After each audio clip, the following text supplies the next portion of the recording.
So it's time for another weekly watch list. Those films that I've been watching over the past week. Now, if you watched last week's episode, you know I ended it on a Benedict Cumberbatch high and said that I would be going into this week with a Benedict Cumberbatch movie. But was that the case? Let's find out.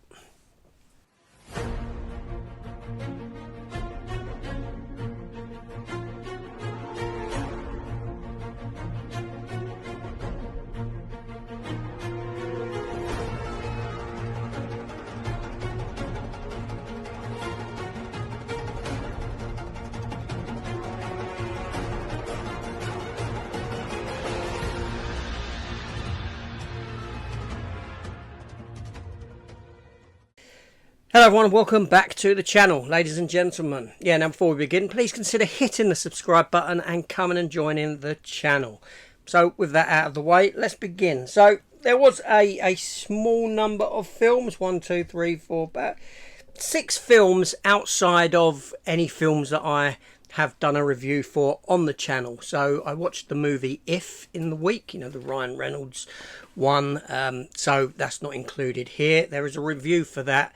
You can go back and watch. A couple of other things I have watched. I'll just talk about, obviously, Doctor Who. I've done a review for that finale. The Acolyte. The Acolyte, I can't go back to that. I cannot go back to the Acolyte. That's lost me completely. I do not like it. I do not like where Star Wars is at with this sort of stuff. Disney have another franchise destroyed by Disney. It's not good. And I did watch a couple of episodes of The Masters of the Universe. He-Man and the Masters of the Universe. And I'm talking about the 2000X series, which I'd never seen, but I watched some of that in preparation for a talk about He-Man over on Cypher Sigma, on Chris's channel. Cypher Sigma Screen Time, Cypher Sigma Toys. And we talk about He-Man in its entirety, the toys, the comics, the cartoons, the film, fan cast in a future film. That's yet to appear on Chris's channel. It is up as a premiere with a date set to go. So I will link that in the comments below. But yeah, so Benedict Cumberbatch. Benedict Cumberbatch is where I left off last week. And I said that I was going to watch the movie The Courier. And I did. Greville Wynn. This is the story of Greville Wynn. It's based on a true story set around the Cold War and USSR building nuclear weapons and wanting to place those nuclear weapons into Cuba. And the CIA come to MI6 for help in trying to get information out of Russia, and then they land upon Greville Wynn, who is a businessman who travels a lot around Europe, and they ask him to basically go into Russia, where he gets approached by, I can't remember the individual's name. I don't know the story of this in history outside of the film. I'm quite ignorant to this historical true story, so I can't really say. I can't remember the character's, the person's name. But anyway, but it's a great film. It truly is a good film, and again, a great role for Benedict Cumberbatch. He is fantastic in this movie, and it's a very gripping film. It's quite amazing what he went through, what happened. He was caught by the Russians. He was imprisoned for a few years. The fellow he was doing it with was imprisoned as well. It's a very, very strong Benedict Cumberbatch movie, and I had a really great revisit with it. I did. It was a good film. So there's that. Next up, I finally got to this. I finally got to it. I didn't see it in the cinema when it came out because I'd taken my hiatus from the channel because of mental health reasons, and I didn't really watch many films at that point at all. Obviously I'm on the mend now, but I just couldn't sit down and watch anything new. I was in such a bad place mentally, but like I said, thankfully I'm on the repair, on the fix, on the mend, and that is Dune Part 2. Yes, the Denis Villeneuve's sequel to Dune Part 1, which came out during the COVID period, believe it or not. it's taken me a while to get to watch this. So what did I think? Because everyone was telling me it's great, it's the best film ever, you know, telling me good things about it. It is good. It's a good film. It looks fantastic. All of Denis Villeneuve's films look fantastic. They look like poetry on the screen. Every shot is beautifully conceived, beautifully framed, beautifully shot, whatever it may be. There's love gone into it, and no exception with this film here. Do I think it's better than the first Dune? Probably not. Probably not. The thing is, right, with Dune, it's funny. I have bad memories of the very first Dune film. I'm talking, you know, the one from years and years and years ago. In that, it's... sorry, I just had to pick something up. In that, it's... I was very ill. I was very ill as a young lad when this... I don't mean I was very ill as a young lad. I was sick. I was very sick on this particular occasion, is what I mean. I was home from school. I was laid out on the sofa, under a cover, pillow. I was ill, and I was very, very young. And my dad put Dune on to watch, and Christ almighty, it bored the crap out of me when he had it on. And over the years, all that's done, whenever I see the film Dune, it reminds me of how I was feeling at that particular moment in time, how ill I was feeling on that particular day or days. So I've never been able to watch Dune again. Along comes the new one, and I had to fight those sort of memories to watch it, and I watched it and I loved it, and I was up for watching the second one, only the second one's come along. That sort of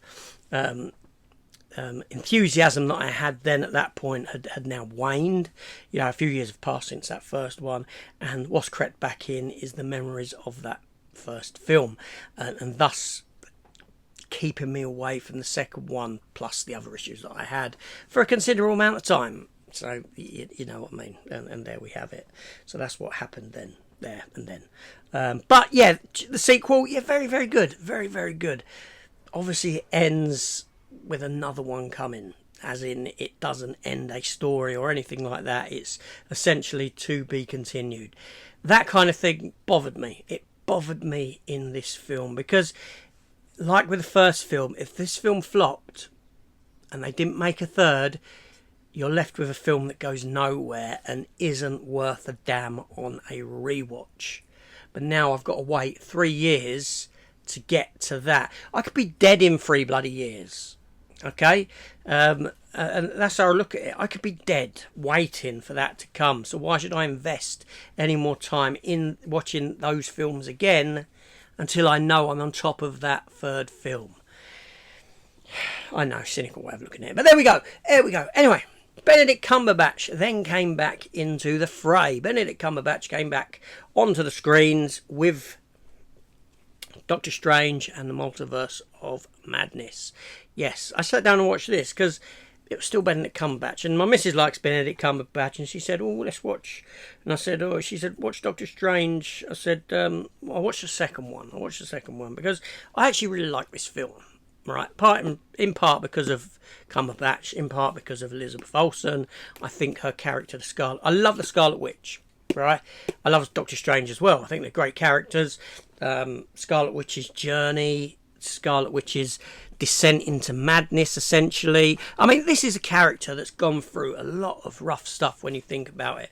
As kids, she lost her parents. Her and her brother lost her parents, right? Then they get experimented on to get these gifts come out of them, and they're like, you know, in these in cells essentially, by Hydra. They get out. They are then used by Ultron as villains. But they switch sides. They see that they're wrong in their doings. She loses her brother. All right, she falls in love with a robot. She then loses that robot by having to rip the bloody thing out of his head and kill him before Thanos can get it to destroy that. They then come back. She finds, you know, she starts going into a descent into madness through basically the whole of the Marvel films until she sets herself up in the little town of Westview with the dome and imaginary kids and this sort of nonsense and the effect that has on her, and it's a good film. Now it it's quite different to other Marvel films. It doesn't have that pizzazz, that fun factor to it so much. This is a horror film. This is Marvel doing a horror movie, and with Sam Raimi in the director's chair, a lot of his horror tropes come into play in this movie, even though it's a very low rating. It's quite effective in what it does, and it's a good film. It's got its problems, but it's a good film, a damn fun time that I enjoy, and I don't buy into this rhetoric that the Scarlet Witch is dead, that the Scarlet Witch won't make a return. She has to come back to have a redemption arc.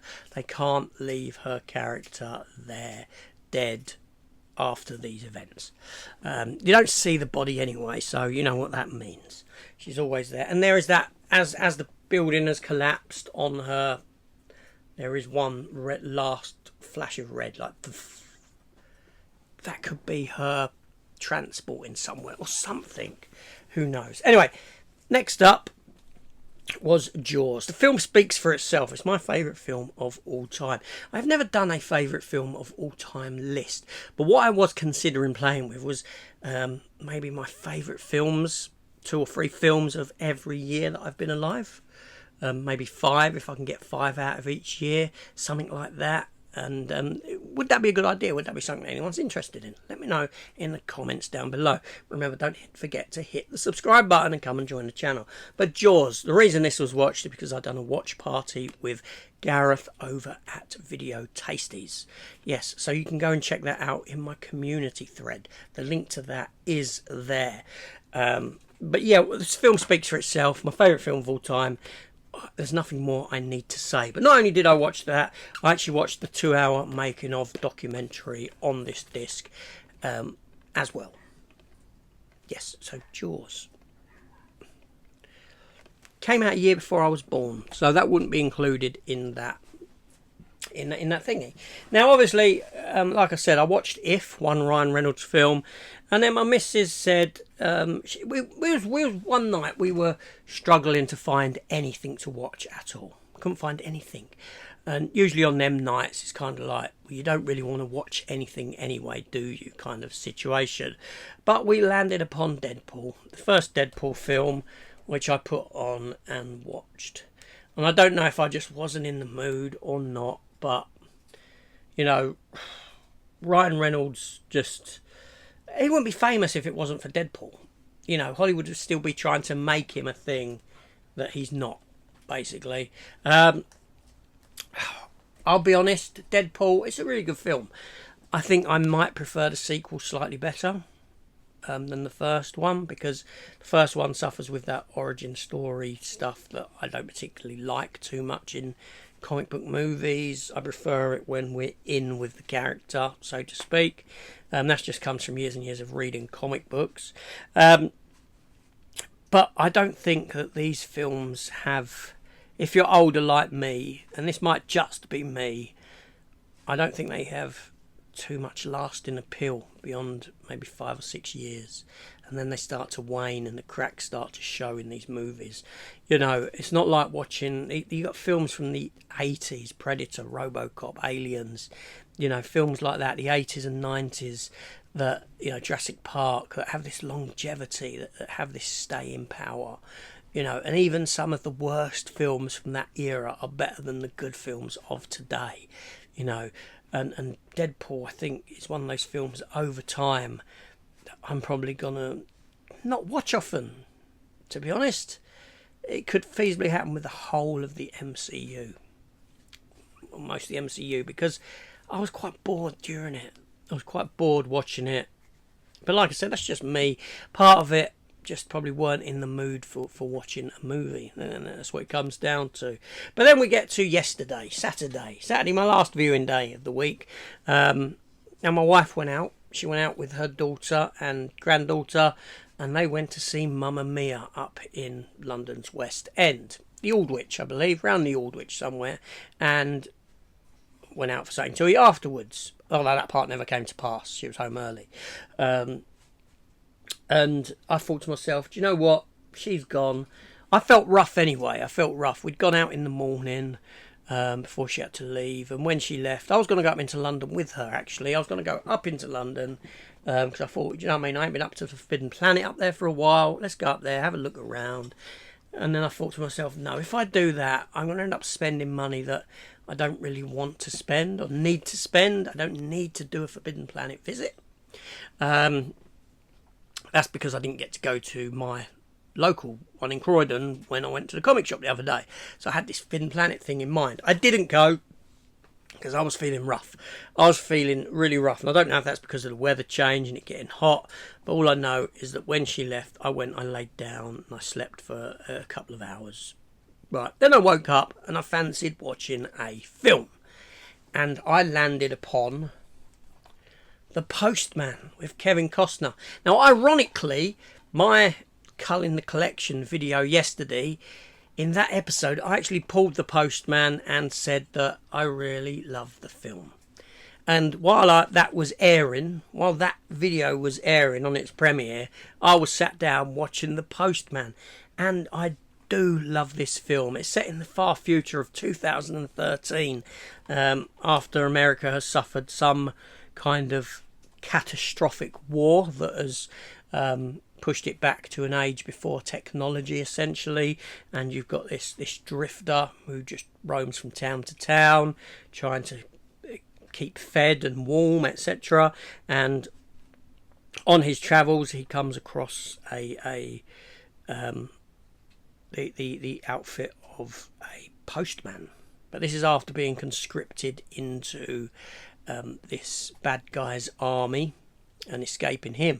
He's conscripted into this bad guy's army against his will, and manages to escape. He comes across the postal truck which had crashed, a skeletal figure in it, still dressed in clothes, and he picks up. He uses his clothes because he's soaking wet, so he changes clothes into his uniform, and he comes to realise after reading a few of the letters that he's burning for heat, that, you know, he comes across this one letter that's written from this grandchild to his grandfather with his little tooth in there as well, and he comes to realise that these are like memories, these are people's, you know, these were real people that are possibly now dead, but he takes some of the letters and he thinks to himself, just like this, I can go from town to town, live this lie that I'm setting, you know, I'm part of this new governmental setup, and I can keep myself fed and warm